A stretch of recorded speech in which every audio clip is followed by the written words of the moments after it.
What's up, everybody? It's your boy Big Papa JT coming back at you with my week one analysis and previewing.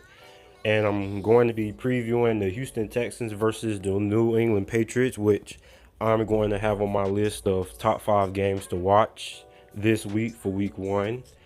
The Houston Texans are getting back Deshaun Watson after a injury-riddled season that ended what could be probably a very, very impressive season that we have seen from a rookie quarterback in some time. They're also getting J.J. Watt back with Tyrann Mathieu addition in free agency that he was surprisingly cut from the Arizona Cardinals. And they're getting a Jadeveon Clowney that is probably in his peak right now. He had a very, very good season. I'm very, very eager to see what he does with J.J. Watt fully healthy on the other side of him, and the addition of Tyrann Mathieu. They also added Devon House, who allowed no touchdowns this past NFL season, but I want to see how he is now as a number one corner. So we already know about New England Patriots. They added another Ryan brother to improve the secondary. And they lost Nate Soldier, who has been the heart and soul of that offensive line that really has been average at best. And I believe this is the worst offensive line that Tom Brady has ever had. But they had Rock Gronkowski back.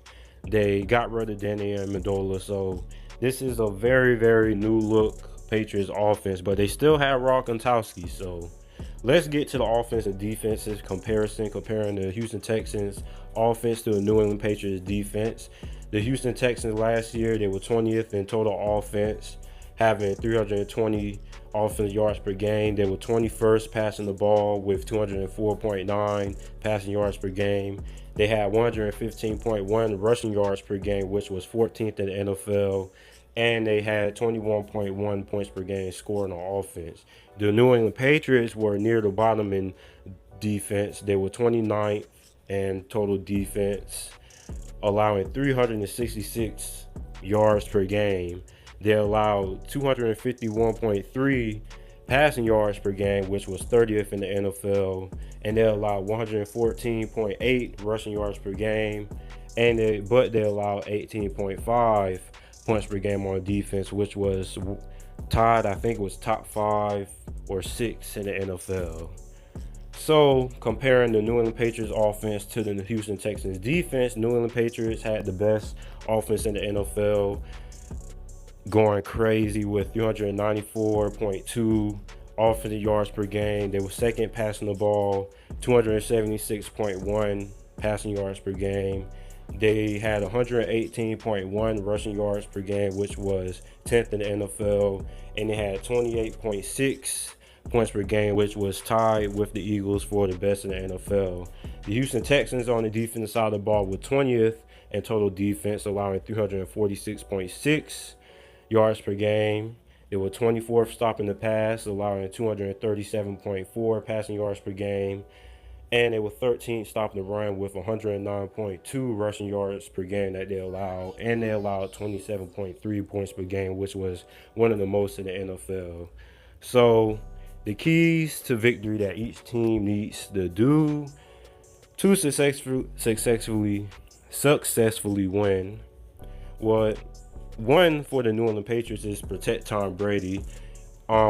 That's probably the key to almost every offensive key to victory, but I'm saying it now because we saw how the Super Bowl ended, and we see that he has lost Nate Soldier, and he doesn't really have a legit blindside protector now, or key offensive lineman that he can rely on. So he needs to stay upright, and the Houston Texans have a ferocious pass rush with Jadeveon Clowney and J.J. Watt, and Stephon Gilmore has to play well. He's going to be matched up against DeAndre Hopkins.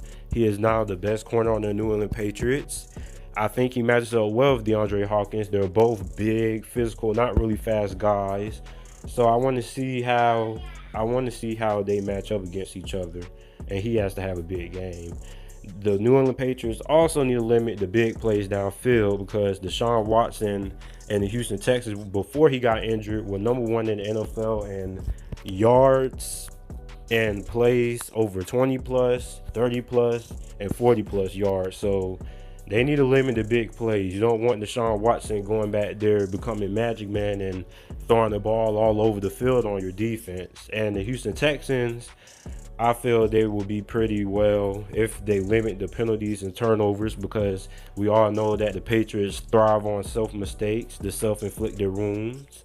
And the pass rushers must have a big game like we've seen in the past from the Philadelphia Eagles in the Super Bowl. If you can get to Tom Brady and you can get him uncomfortable, maybe you can make him create a few turnovers like that key fumble that the Philadelphia Eagles had that led them to win the Super Bowl. So I still have the Patriots winning this game, surprisingly. I think Houston will keep it close, but I think the Patriots will pull away at the end with Tom Brady having the ball in his hand, like always, and picking apart the Houston defense in the fourth quarter. And I have the New England Patriots winning this game 27-24. So it's going to be pretty high scoring. So let me know what you guys think. Who you guys have winning, the New England Patriots or the Houston Texans? Make sure to like the video and subscribe. And thanks for watching.